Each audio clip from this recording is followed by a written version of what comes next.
کہ حبیب نام کا ایک شخص تھا، حبیب نام کا ایک آدمی تھا، اور اس کا دھندا تھا سود کا، بیاج کا، انٹرسٹ کا دھندا تھا اس کا۔ وہ دھندا کرتا تھا سود بیاج کا۔ اب سود کیا ہے، بیاج کیا ہے، آپ اتنا سمجھ لیں، اتنا بدترین یہ کاروبار ہے کہ اللہ کے رسول صلی اللہ علیہ وآلہ وسلم فرماتے جس نے صرف ایک لقمہ جس نے سود کا کھا لیا، گویا اس نے اپنی ماں کے ساتھ 36 مرتبہ زنا کیا۔ سود کا ایک لقمہ کھانے والا اور ماں کے ساتھ 36 مرتبہ زنا کرنے والا، اللہ کے دونوں عذاب کے برابر برابر مستحق ہے۔ جتنا عذاب اس کو ملے گا ماں کے ساتھ 36 بار زنا کرنے والے کو، سود کا ایک لقمہ کھانے والے کو بھی وہی اللہ کا عذاب۔ سوچئے آپ ذرا، کتنی شدید بات ہے، کتنی شدید بات ہے کہ رونگٹے کھڑے ہو جائیں۔ لیکن بے غیرتی کا حال یہ ہے کہ مسلمانوں کو پتا ہے کہ سود کا دھندا کرنا ماں کے ساتھ، دھندا نہیں بلکہ لقمہ کھا لینا ماں کے ساتھ 36 بار زنا کرنے کے برابر ہے۔ کوئی بند کرتا ہے دھندا؟ چھپ چھپ کے کر رہے ہیں، لیکن اللہ تو دیکھ رہا ہے۔ ہر سال حج کو بھی جائیں، عمرہ کو بھی جائیں، نمازی بھی کہلائیں، حاجی بھی کہلائیں، لیکن چھوڑنے کو تیار کوئی نہیں ہے، اس لیے کہ مال جو دل میں بس گیا ہے۔ قرآن کہتا ہے الہاکم المقابر، اللہ فرماتا ہے تم کو مال، سود لینا جتنا جرم ہے، سود کا دینا بھی اتنا ہی بڑا جرم ہے، اس پر گواہ رہنا بھی اتنا ہی بڑا جرم ہے، اس کو لکھنا بھی اتنا ہی بڑا جرم ہے، اس میں بیچ میں رہنا، دلالی کرنا بھی اتنا ہی بڑا جرم ہے۔ لیکن پڑی کس کو ہے؟ دنیا دنیا دنیا۔ ایسے دنیا میں ڈوب گئے کہ خالق دنیا کو بھول گئے۔ ایسے وہ سود کا دھندا اتنے بڑے پیمانے پہ کرتا ہے کہ لوگ اس کے نام کے ساتھ یہ لاحقہ لگا چکے، اس کے نام کے ساتھ یہ بات لگ گئی کہ حبیب سود خور ہے۔ پورے بصرہ کے اندر اس شخص کو حبیب سود خور، حبیب ہمارے دروازے پہ، کہ پورے محلے کو پتا چل جائے گا کہ تم نے مجھ سے سود سے پیسے لیے۔ اب وہ ابھی تو بہت قریب دور تھا رسول اللہ کے دور سے، ایک صدی بھی گزرنے کو کافی وقت نہیں ہوا تھا، یعنی حضور علیہ السلام کو پردہ فرمانے کو ابھی ایک صدی بھی پوری نہیں گزری تھی۔ اس دور کا واقعہ میں آپ کے سامنے تقریباً 1350 سال پہلے کا واقعہ پیش کر رہا ہوں، لیکن سود سے پیسے لے لیے، غلطی کر لی۔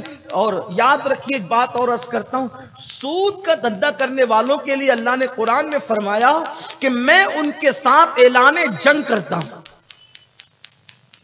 آپ مجھے بتائیں، جس کے ساتھ جنگ اللہ کرے، اللہ جن کے ساتھ اعلان جنگ کرے، وہ کبھی جیت سکتے ہیں اللہ سے؟ تو سود خور بھیک مانگیں گے، سود کا دھندا کرنے والے تباہ ہوں گے، برباد ہوں گے، اس لیے کہ اللہ ان سے اعلان جنگ کر رہا ہے۔ کوئی جیت سکتا ہے؟ معاذ اللہ۔ مسلمانوں کو تو اتنا ہی سن کر قرآن میں بند کر دینا چاہیے حرام دھندے، کہ اللہ اعلان جنگ کر رہا ہے، لیکن کیا بلا میں ڈوبے۔ شیطان نے فکر کو، افکار کو بھی اغوا کر لیا ہے۔ کون سدھرنے تیار ہے؟ بہانے ہیں، گھما پھرا کر کھا رہے ہیں، ادھر ادھر سے کھا رہے ہیں۔ ارے جس کو مولا نے حرام کر دیا، کسی مولوی کے حلال کرنے سے کچھ حلال ہوگا؟ جس کو آقا حرام کر دے، غلام کی کیا مجال ہے کہ اس کو حلال کرے؟ آپ کہتے ہیں وہ فلاں نے کہہ دیا، وہ گھما پھرا گئی۔ یہ اسلام گھما پھرانے کی بات نہیں کہتا۔ اسلام یہ کہتا ہے قانون اللہ کا سب کے لیے قانون ہے، اللہ کے قانون کو بدلنے کی کوشش مت کرنا۔ قانون بدلنے والوں کو قدرت ان کے چہرے بدل دیتی ہے۔ کیا اللہ تبارک و تعالیٰ نے سنیچر کے دن جب شکار کرنے سے بنی اسرائیل کو منع کیا، پھر انہوں نے ہیلے بانے سے شکار کیا؟ پوچھو علماء سے، قرآن پڑھو، اللہ نے ان کے منہ کیسے کر دیے؟ سور اور بندر کی طرح اللہ نے ان کے چہرے کر دیے۔ لیکن چونکہ محمد الرسول اللہ کی امت میں، وہ دنیا میں چہرے نہیں بدلیں گے، لیکن قبر میں تو بدلو گے۔ حرام دھندے کرنے والوں، بہت ممکن ہے کہ لوگ مجھ سے ناراض بھی ہوں، لیکن مجھے اس کی پرواہ نہیں ہوتی۔ آپ یاد رکھیے ایک بات، جب میں کبھی لوگوں سے گفتگو کرنے بیٹھتا ہوں تو مجھے خیال ہوتا ہے کہ اس لیے کہ میں نے تو آپ لوگوں سے کچھ مانگنا ہی نہیں، ہم نے تو صرف ایک نیت کے تحت یہاں پہنچتے ہیں کہ اللہ راضی ہو جائے، اس کا محبوب راضی، بس یہی اپنے لیے راہ نجات ہے، اس سے بڑی کوئی دولت نہیں۔ بہت ممکن ہو کوئی گالی بھی دے، کوئی ناراض بھی ہو، لیکن آپ سے کہتا ہوں تمہارے چہرے بدلیں گے. حرام کھانے والوں، حرام کھلانے والوں، حرام دھندے کرنے والوں، قبر میں چہرے سور اور بندر کی طرح ہوں گے. یاد رکھنا یہ دنیا ہی سب کچھ نہیں ہے. تو عرض یہ کر رہا تھا کہ جب حبیب نے کہا نا کہ میں جس کے دروازے پہ جاتا ہوں کہ لیے بغیر ٹلتا نہیں ہوں، میں چلاؤں گا اگر تم مجھے نہیں دو گے، ذلیل کر دوں گا پورے محلے میں. حالانکہ اس سے پہلے ایک واقعہ ہوا، بڑا خوبصورت سا واقعہ جس نے حبیب کو دہلا دیا، اس کے دل پہ چوٹ لگا دی. یہ کہ جب حبیب گھر سے نکل رہے تھے تو محلے کے کچھ بچے کھیل رہے تھے. محلے کے کچھ بچے کھیل رہے تھے. حبیب کو آتا دیکھ کر محلے کے بچوں نے کہا ہٹو ہٹو ہٹو، حبیب سود کھور آ رہا ہے، اگر اس کے پیروں سے دھول لگ کر ہمیں لگ گئی تو اللہ ہم سے ناراض ہوگا، اللہ ہمیں جہنم میں جلائے گا، کیونکہ سود خور کے پیر کی دھول ہم پہ لگے گی تو اللہ ہم سے بھی ناراض ہوگا، ہمیں وہ جہنم میں جلائے گا. یعنی مجھ سے نفرت کرتے اور سود خوروں سے نفرت کرتے تھے. اس لیے اس زمانے میں سود خور کم تھے. یہاں تو ایک ایک گلی میں اس کونے میں بھی ملے، اس کونے میں بھی ملے، بیچ میں بھی ملے. یہ حالات ہے. کیا لینے والا ملے یا دینے والا ملے، یہ صورتحال ہے. اللہ کے بندو اپنے آپ پہ رحم کرو. ایسا ہو گیا کہ بچے بھی مجھ سے نفرت کرتے ہیں، لیکن مال کی محبت بے شرم کر دے، بے غیرت کر دے، بے مروت کر دے. جو مال کی محبت ہے بے غیرت کر دیتی، مال کی محبت بے مروت کر دیتی ہے. بہرحال جب وہ حبیب گئے دروازے پہ دستک دے، وہ سارا واقعہ ہوا جو میں نے پیش کیا. حبیب نے کہا مجھے دیتے ہو پیسے کی چلاؤں؟ اس خاتون نے کہا حبیب میرے شوہر کئی دن سے ہم فاقے سے تھے تو انہوں نے بکری کے سر اور بکری کے پیر، پائے اور سر پکانے کے لیے کسی سے قرض مانگ کر کے لائے. کام کرتی ہوں یہ بھی اٹھا کے لے جاؤ، وہ جو ہفتہ جو دینا ہے وہ تو دیں گے لیکن یہ بھی لے جاؤ. چلاؤ نہیں، ہم فاقہ کر لیں گے لیکن آپ لے کر چلے جاؤ. اس نے اٹھا کر کے بکری کے سر اور پیر دے دیے. حبیب نے کہا مجھے کیا کسی سے پڑی ہے، کوئی بھوکا رہے، کوئی مرے، کوئی فاقہ کرے، مجھے کوئی فرق نہیں پڑتا. اور وہ بکری کے سر اور پیر لے کر کے جب لوٹے تو سوچا پہلے بیوی کو دے. بیوی کے پاس آیا اور بیوی سے کہا دیکھو میں بکری کے سر اور پیر لے کر کے آیا ہوں، اس کو اچھے سے پکاؤ. آپ جانتے ہیں کہ جب بکری کے سر اور پیر پک رہے ہوں تو اس سے ایک مخصوص قسم کی بھینی بھینی سی سہانی سی خوشبو آتی ہے. اگر پہ دستک جب دروازہ کھول ذرا مجھے بھی کچھ کھلانا اس میں سے، ہاں میں غریب ضرور ہو جاؤں گا، فقیر ضرور ہو جاؤں گا. تو اس مرد درویش نے کہا تو نے بہت لوگوں پہ ظلم کر لیا. کھانا جو تھوڑی دیر پہلے اس سے سہانی اور بھینی خوشبو آ رہی تھی وہ خوب، یہ کیا آپ سمجھ سکتے ہیں. اور یہ بھی یاد رکھنا کہ میرا اللہ کی نہ دیکھو تو چاند کے ٹکڑے بھی دیکھ کر کے پھر ابو جہل کہتا ہے کہ اس سے بڑا جادو معاذ اللہ میں نے نہیں دیکھا. غلاف چڑھ جائے اگر گمراہی کے دل پر تو آدمیوں کو سجائی نہیں دیتا. اس لیے جو دیکھو نگاہ عبرت سے دیکھو. کارخانہ قدرت تمہیں دعوت فکر دے رہا ہے. 3 واقعات لگاتار ایک کے بعد ایک حبیب کو ہلا دیتے ہیں. بیوی کو دیکھا، بہت ہو گیا، بہت ہو گیا، بہت گناہ ہو گئے، بہت بے مروتی ہو گئی، بہت اللہ سے دوری ہو گئی. اب میں اس سے تعلق جوڑنا چاہتا ہوں، اللہ سے تعلق جوڑنا چاہتا ہوں. اور ایک بات آپ سے کہتا ہوں، یہاں رک کر گانٹھ باندھ لینا مشکل ہے. اگر سب سے آسان کسی سے تعلق جوڑنا ہے تو وہ اللہ کی ذات ہے. سب کو منانا مشکل ہے، اللہ کو منانا آسان ہے. سب کے قریب جانا مشکل ہے، اللہ کے قریب جانا آسان ہے. آپ کو بتاؤں کیوں؟ کیونکہ ہر ایک کے دروازے پر پہرے بچھے ہوئے ہیں. ہر ایک کے دروازے میں پہرا ہے.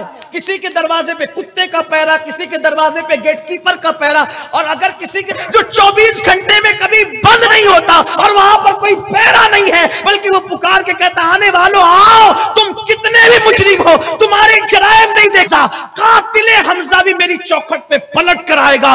حمزہ کے قاتل کو بھی معاف کر دوں گا، توبہ شرط ہے. حمزہ کا کلیجہ چبانے والی ہندا بھی اگر پلٹ کر آئے گی تو معاف کر دوں گا، لیکن شرط ہے کہ وہ توبہ کر لے. اللہ پر بدر کی جنگ سے لے کر کے فتح مکہ تک نبی سے لڑنے والا ابو سفیان میرا محبوب سفارش کر دے اللہ معاف کر دے گا. تو حضور کا واسطہ لے کر آؤ، حضور کا وسیلہ لے کر آؤ، حضور کو ذریعہ بنا کر کے لاؤ. قرآن کہہ رہا ہے اور پھر کہتا ہے تواب الرحیم، جیسا کہ میں نے پہلے آپ کے سامنے کچھ لوگ یہ کہتے ہیں، اس پر صرف اشارہ کر دوں آگے بڑھ جاؤں کیونکہ مجھے وہ بات پوری کرنا، ٹائم بھی مکمل ہوا. کچھ لوگ کہتے ہیں کہ یہ صرف رسول، آپ کو یہ غلط فہمی ہے، علمی مغالطہ ہے، کیونکہ قرآن کا کوئی بھی حکم رسول اللہ کے دور کے لیے آپ خاص نہیں کر سکتے جب تک اللہ رسول نے خاص نہ کیا ہو. جب تک اللہ رسول تخصیص نہ کریں آپ بھی نہیں کر سکتے. جن احکامات کے لیے تو جو قرآن کہتے ہیں نا وَلَوْ أَنَّهُمْ إِذْ ظَلَمُوا أَنفُسَهُمْ جَاءُوكَ فَاسْتَغْفَرُوا اللَّهَ وَاسْتَغْفَرَ لَهُمُ الرَّسُولُ لَوَجَدُوا اللَّهَ تَوَّابًا رَحِيمًا، کہ جب تم اپنی جانوں پہ ظلم کرو، گناہ کرو، تو میرے محبوب کی بارگاہ میں آ جاؤ اور تم اللہ کی بارگاہ میں توبہ کرو. اگر میرا محبوب بھی تمہارے لیے استغفار کر دے، تمہاری سفارش کر دے، تو تم ضرور ضرور اللہ کو پالو گے، توبہ کرنے والا مہربان. اب آپ سوچیں گے کہ رسول کی بارگاہ میں کیسے پہنچے، رسول کی بارگاہ کہاں ہے؟ تو قرآن کیا کہہ رہا ہے؟ رسول کی بارگاہ کہاں ہے؟ توجہ، رسول کی بارگاہ کہاں ہے؟ پورا قرآن ڈھونڈ لے، پورے قرآن میں اللہ نے یہ نہیں کہا کہ رسول کی بارگاہ مدینے میں، رسول کی بارگاہ کا ہے. تو قرآن کیا کہہ رہا ہے؟ کیونکہ اللہ کی بارگاہ میں توبہ کرنے کون آئے گا؟ مومن ہی تو آئے گا. پلٹنے کون آئے گا؟ مومن ہی تو آئے گا. اب رسول کی بارگاہ کا ہے تو قرآن کیا کہتا ہے؟ النبی اولا بالمومنین من انفسہم، نبی مومنوں کی جانوں سے بھی زیادہ قریب ہے. ادھر گردن جھکا کے تو نبی کو اپنے قریب محسوس کر. دیکھو اللہ بھی کتنا قریب، رسول بھی کتنا قریب. اللہ کے لیے قرآن کہتا ہے نحن اقرب الیہ من حبل الورید، اللہ تمہاری شہ رگ سے زیادہ قریب ہے. النبی اولا بالمومنین من انفسہم، اور نبی تمہاری جان سے زیادہ قریب. اب یہاں ایک بات عرض کر دوں اگر اجازت دے، بہت خاص. دیکھو ایک ہوتی ہے شہ رگ، ایک ہوتی ہے شہ رگ، اور ایک ہوتی ہے جان. توجہ، جان اور شہ رگ میں فرق کیا ہے؟ جب شہ رگ کٹتی ہے تو ہی جان نکلتی ہے. صحیح ہے؟ شہ رگ کٹتی ہے تو ہی جان نکلتی ہے. اگر آپ کسی کو کاٹ کے مارنا چاہو، جیسے کہ آپ جانور ذبح کرتے ہیں، تو اس کی شہ رگ جب تک نہیں کٹ، پیر کاٹ ڈالو وہ زندہ رہے گا، دم کاٹ ڈالو زندہ رہے گا. صحیح، اور کچھ کاٹ دو، لیکن جب شہ رگ کاٹ دی ہے نا، جب شہ رگ کاٹ دی تو پھر جانور بھی چلا جائے. اللہ فرماتا ہے کہ اللہ شہ رگ سے زیادہ قریب، اور نبی اچھا اللہ سب کی شہ رگ سے زیادہ قریب، لیکن نبی صرف مومنوں کی جان سے زیادہ. اچھا اسے یہ نہیں کہا کہ جان کی طرح، کیا کہا؟ جان سے. ہائے ہائے. تو آپ ذرا پوچھنا کسی سے، علم والے سے، کہ آدمی سے اس کی شہ رگ زیادہ قریب ہے یا اس کی جان زیادہ قریب ہے؟ کسی سے پوچھنا، مجھ سے نہیں، کسی علم والے سے پوچھنا. تو یقیناً اگر اس کو علم ہوگا فزکس کا، اگر اس کو فزکس کا علم ہوگا، اگر یہاں بھی کچھ لوگ ہوں گے تو بتائیں گے کہ شہ رگ سے زیادہ جان قریب ہوتی ہے. اور گویا کہ نبی کو جان سے زیادہ قریب کیا. کیوں؟ کیوں؟ اس لیے کہ اللہ کے قریب کرنے والی کوئی ذات ہے تو وہ رسول اللہ کی ذات ہے. اللہ کے قریب کرنے والی ذات رسول اللہ کی ذات ہے. یہ قرآن میں آپ کے سامنے پیش کر رہا ہوں. حالانکہ قرآن کی آیت کا ایک ترجمہ یہ بھی کہ نبی مومنوں کی جان سے زیادہ ان کے مالک ہیں. بعد میں اس کا ترجمہ پھر وہی ہو جاتا ہے اس کی تشریح کے ساتھ. بہرحال چلیں اپنے عنوان کی طرف چلتے. کبھی یاد رہے تو اس بات پہ گفتگو ہو سکتی ہے، شہ رگ اور جان.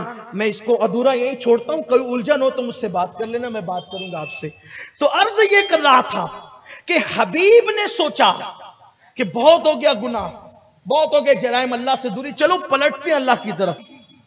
اس نے کہا حبیب میں پہلے کہتی تھی کسی اللہ والے کے ذریعے سے جانا چاہیے. طریقہ کیا ہے؟ اللہ کی طرف جانا ہے تو کسی ذریعے سے جانا چاہیے. محبت کے حوالے سے ارجنٹ میں رابطہ کرنا ہو، اگر آپ اس کے دوست بن جاتے ہو تو معاملہ آپ کے لیے آسان ہوتا ہے. اب قرآن اس مضمون کو کیسے بیان کرتے ہیں سنیے. یا ایھا الذین آمنوا اتقوا اللہ وابتغوا الیہ الوسیلہ، اے ایمان والو اللہ سے ڈرو اور اس کی بارگاہ کے کائنات کے مرید ہے. اللہ اکبر. تو حبیب نے سوچا چلو حسن بصری کی خانقاہ میں. تو جیسے ہی حسن بصری کی خانقاہ میں گئے وہاں محفل سجی تھی اور محفل سجی تھی اور امام حسن بصری لوگوں کے درمیان خطاب کر رہے تھے, وعظ کر رہے تھے, نصیحت کر رہے تھے. نصیحت کرتے کرتے پہلی مرتبہ بیچارہ حبیب جو ہے حسن بصری کی محفل میں آیا اور حسن بصری وہاں محفل میں بیان کر رہے ہیں اور بیان کرتے کرتے کیا کہتے ہیں, لوگوں توبہ کرو توبہ کرو. جو توبہ کرتا اللہ قبول کر لیتا ہے, جو توبہ کرتا اللہ معاف کر دیتا ہے. ہزاروں سال کا پاپی گنہگار بھی توبہ کرے تو اللہ معاف کر دیتا ہے. کتنا بڑا مجرم ہو اللہ معاف کر دے, صرف توبہ کر لو, توبہ کی وجہ سے معافی ہے, توبہ کی وجہ سے معافی ہے. ایسے جذبات میں کیفیت چڑھی اور اس کیفیت کے اندر آپ نے فرمایا ارے تم اور میں کیا لوگوں, اگر اس بصرہ کا سب سے بڑا پاپی حبیب سود خور بھی توبہ کر لے, حبیب سود خور بھی توبہ کر لے, اللہ اس کو بھی معاف کر دے گا. حبیب سود خور بھی توبہ کر لے, اللہ اس کو معاف کر دے گا. وہ کہتے جا رہے تھے, لوگوں کو ابھارتے جا رہے تھے اللہ کی رحمت پہ. حبیب نے سوچا میں اتنا برا ہو گیا کہ تقریروں میں میرا ذکر ہو رہا ہے اور لوگوں کو کہا جا رہا ہے کہ حبیب بھی توبہ کر لے تو معافی ہو جائے. لیکن اس دور کے لوگ مجرم ہو کر بھی اتنا تو ان کو تھا کہ چلو بھائی کوئی اللہ والا بول رہا ہے تو بول رہا ہے. آج کل تو لوگ جرائم بھی کرتے ہیں, تقریر سن کے بولتے دیکھو ہمیں بول کے گئے, آپ کو نہیں بولا, بھائی بات دوسروں کی ہو رہی ہے, آپ اپنے اوپر کیوں, چور کی داڑھی میں تنکا کیوں ہے, آپ کیوں اپنے اوپر لیتے ہیں؟ اپنے اوپر لینے کی بات نہیں ہے. تو بات یہ کر رہا تھا امام حسن بصری نے کہا حبیب سود خور بھی آج توبہ کرے اللہ معاف کر دے گا. وہ وہاں سے کھڑے ہو کے کہتے ہیں اے بزرگ ایک بار ایک جملہ, یہ جملہ جو آپ نے کہا اور کہیے, اور کہیے. آپ نے کہا اگر آج کی تاریخ میں حبیب سود خور بھی توبہ کرے اللہ اس کو معاف کر دے گا. مجمع کو چیرتے ہوئے یار قریب آگے کہتے ہیں ایک بار اور بولیے نا اس کو, اس جملے, اگر آج حبیب سود خور بھی توبہ کرے اللہ اس کو معاف کر دے گا. قدموں میں بالکل آگے کھڑے ہو گئے اور کہتے ہیں ایک بار یہ جملہ احسان کر دو اور کہہ دو ایک مرتبہ یہ جملہ. فرمایا اے لوگوں توبہ کرو, اگر حبیب سود خور بھی توبہ کرے میرا اللہ اتنا رحیم و کریم ہے کہ معاف کر دے گا. اس نے قدم پکڑ لیے حبیب نے, گواہ رہنا میں نے توبہ کر لی. کون ہے تو, کون ہے تو؟ جس حبیب سود خور کا ذکر کر رہا تھا وہ میں ہی ہوں, تم ہو توبہ کرتا. بیٹے ایسے توبہ نہیں ہوتی, توبہ تو کر لے لیکن جن کا مال لیا ہے نا ظلم سے اس کو واپس کرنا پڑے گا اگر یاد ہے تو, اور اگر نہیں یاد ہے تو جو طریقہ انہوں نے بتایا پھر وہ طریقہ وہ تفصیل رکھتا ہے. ہاں جی حضور میں ہر سب کروں گا, میرا پورا مال آج سے میرا نہیں وہ اللہ کا ہے, جو یاد ہے سب واپس, جو نہیں یاد ہے وہ اللہ کی راہ میں ہے. توبہ کی, اب توبہ کر کے ہائے ہائے توبہ کر کے اب سوچا بہت سکون ملا, چلو گھر چلتے. دیکھو جو سچی توبہ کرتے ہیں نا ایسا لگتا ہے جیسے دل سے بوجھ اتر گیا. میں آپ سے بھی کہتا ہوں, میں آپ سے اچھا نہیں ہوں, میں آپ سے نیک نہیں ہوں, لیکن آپ سے بھی کہتا ہوں آج کی تاریخ میں جو بھی توبہ کریں نا اللہ معاف کر. اس لیے کہ ابھی سورج مغرب کی طرف سے نہیں نکلا, جب تک سورج مغرب کی طرف سے نہیں نکلے گا توبہ کا دروازہ کھلا ہے. میرے بھائیو, میری قوم کے جوانوں, میں آپ کے ہاتھ جوڑ کر کہتا ہوں کہ توبہ کر لو, اللہ کو منا لو, معافی مانگ لو. زندگی کا کوئی بھروسہ نہیں میرے بھائی, گناہ بہت کر لیے, نکل جاؤ گناہ سے. اے میری قوم کے جوانوں, 16, 17, 18, 20, 22 سال 25 سال کے میرے جوانوں, تم اپنی قوم کا سرمایہ ہو. کب تک فلموں میں وقت گزارو گے, کب تک داڑیاں مڈا کر گٹروں میں پھینکو گے, کب تک عورتوں پر پاپ کی نظریں ڈالو گے, کب تک موبائل پر گندے گندے مناظر دیکھ کر میرے اللہ کو ناراض کرو گے, کب تک کانوں میں ایئر فون لگا کر کے گانے سنو گے, کب تک گناہوں کے اڈوں کو آباد کرو گے. آؤ نا میرے اللہ کی طرف آؤ, مسجدوں کو آباد کرو, سچی توبہ کر لو. لیکن سچی توبہ یہ ہے ایک بار گناہ سے توبہ کیا نا تو دوبارہ پھر گناہ کی طرف مت جانا, ورنہ جلسے میں تو استغفر اللہ کا کان کھینچے, گال پیٹے اور پھر جا کر کے وہی کیا. حدیث پاک میں آتا ہے جو گناہ سے توبہ کرتا ہے اللہ معاف کرتا ہے, پھر گناہ اس سے ہو جاتے پھر توبہ کرتا ہے اللہ معاف کرتا ہے, پھر اس سے گناہ ہو جاتے پھر توبہ کرتا ہے اللہ معاف کرتا ہے, پھر وہ توبہ توڑ دیتا ہے تو اللہ فرشتوں سے کہتا ہے دیکھو یہ میرا مذاق اڑا رہا ہے. بار بار توبہ کر کے توبہ توڑ دینا یہ اللہ کی رحمت کا مذاق اڑانے کے مترادف ہے۔ اس لیے میں آپ سے کہنا چاہتا ہوں زندگی کا کوئی بھروسہ نہیں، پلٹ آؤ، توبہ کر لو، اور ایسے پلٹو کہ پھر کبھی گناہ کی طرف نہیں جانا۔ فرمایا بزرگوں نے، صوفیاء نے، جیسے بکری کے تھن سے ایک بار دودھ نکلنے کے بعد دوبارہ اس راستے سے وہ دودھ نہیں جا سکتا اسی تھن میں، ویسے ہی گناہ سے توبہ کرنے والا ایک بار گناہ سے پلٹ جائے اس کے بعد پھر دوبارہ اس راستے نہ جائے، ایسی توبہ کرنے والا اللہ کا محبوب بن جاتا ہے۔ آئیے اپنی نگاہوں پہ کنٹرول کرے، اپنے آپ پہ کنٹرول کرے، اللہ کی بارگاہ میں سچی توبہ کرے، جو کچھ کیا اس کو چھوڑ دے، اللہ کی بارگاہ میں پلٹ جائیں۔ ابھی حبیب توبہ کرتے امام حسن بصری کے ہاتھ پہ سدھر گئے، جیسے ہی گھر جانے لگے اب بھی محلے کے بچے کھیل ہی رہے تھے، اتنی پورے وقت میں اب بھی محلے کے بچے وہ بچے کھیل رہے تھے۔ کوئی انٹرنیٹ کا دور نہیں، کوئی میڈیا، پرنٹ میڈیا کا دور نہیں، سوشل میڈیا کا دور نہیں، لیکن یاد رکھنا میرا اللہ فرماتا ہے کہ لوگوں کے دل میری چٹکیوں میں، جس کی طرف پھیرو نفرتیں دنیا میں کاٹ رہی ہے، مار رہی ہے، دنیا تم سے محبت کرنے پہ مجبور ہو جائے گی، دنیا تم سے پیار کرنے پہ مجبور ہو جائے گی، دنیا تمہارے قدموں میں آنے پہ مجبور ہو جائے گی، لیکن اللہ کی طرف پلٹ کر تو دیکھو۔ اور بالخصوص جوان پلٹے، کیونکہ حدیث پاک میں آتا ہے جب کوئی جوان اللہ کی بارگاہ میں توبہ کرتا ہے تو 40 دن تک آسمانوں میں نور کی قندیلیں روشن کی جاتی ہے، اور فرشتے ایک دوسرے سے کہتے ہیں جوان نے توبہ کی ہے، اس خوشی میں آسمان میں قندیلیں جلائی گئی ہے۔ سچی توبہ کرو اللہ کی بارگاہ میں۔ تو حبیب نے سوچا چلو گھر جا کر اطلاع دیتے کہ ہم نے توبہ کر لی۔ بدل گئے، بچے ابھی بھی کھیل رہے تھے، بچوں نے جیسے حبیب کو آتے دیکھا کہتے ہیں ہٹو ہٹو، حبیب اللہ کا حبیب بن کر آ رہا ہے، اللہ کا حبیب بن کر آ رہا ہے۔ حبیب، ہائے ہائے ہائے، حبیب کی آنکھوں میں آنسو۔ مولا چند ہی لمحے گزرے، مردود سے محبوب، نفرتیں محبتوں میں بدل گئی۔ آپ سے بھی کہتا ہوں زمانے کے حالات ابھی بدلے، بس مسلمان بدل جائے۔ ان اللہ لا یغیر ما بقوم حتی یغیر ما بانفسهم، اللہ فرماتا ہے ہم کسی قوم کے حالات کو اس وقت تک نہیں بدلتے جب تک کہ وہ قوم اپنے حالات کو نہ بدلے۔ تو حبیب گھر گئے، بہرحال وہ خیال آیا کہ ماشاءاللہ یہ بچے ہی محبت کرنے لگے۔ اب حبیب مرید سے ترقی کرتے کرتے، عبادتیں کرتے کرتے خلیفہ بن گئے، کس کے؟ امام حسن بصری کے، اور مولا علی ان کے دادا پیر ہو گئے۔ اب ان کی بھی خانقاہ بن گئی۔ اب وہ حبیب کوئی حبیب نہ رہے آسانی والے، وہ حبیب کون تھے پتہ ہے؟ وہ حبیب اجمی تھے، حبیب اجمی۔ اور حبیب اجمی کون ہے پتہ ہے؟ غوث پاک کے بھی پیروں کے پیر ہے، غریب نواز کے بھی پیروں کے پیر، اتنے اوپر گئے۔ کہاں سود خوری کا دھندا، اور توبہ کر کے دیکھو کہاں پہنچے، کتنا بڑا مقام۔ مغرب ہو گئی، مغرب کا وقت آ گیا، راستے میں مغرب ہو گئی۔ اب یہ پہنچے تو وہ مغرب کی نماز پڑھا رہے تھے، مغرب کی نماز پڑھا رہے تھے کون؟ حبیب۔ امام حسن بصری نے سوچا یار یہ میرے ہاتھ پہ توبہ کی، اور اس کا معاملہ پہلے ایسا تھا، جو بھی تھا بس نہیں پڑی، نہیں ملنا جلنا بات چیت بھی۔ حبیب اجمی نے تو کچھ سوچا بھی نہیں، بڑے تو بڑے ہی ہوتے ہیں، کیونکہ وہ بڑے تھے، کچھ سوچا نہیں۔ جب یہ گھر گئے تو عشاء پڑھ کر ان کی آنکھ لگی، جب آنکھ لگی تو خواب میں ان کو اللہ کا دیدار نصیب ہوا۔ کس کو دیدار نصیب ہوا؟ دنیا میں کوئی اللہ، انہوں نے اللہ نے ان سے کہا کی تمنا ہے کہ میں نے اب تک جتنی عبادتیں کی ہے وہ سب قبول کر لی۔ تمنا کیا ہے؟ کہ میں نے جتنی عزت کو کیسے بڑھاتا ہے دنیا میں۔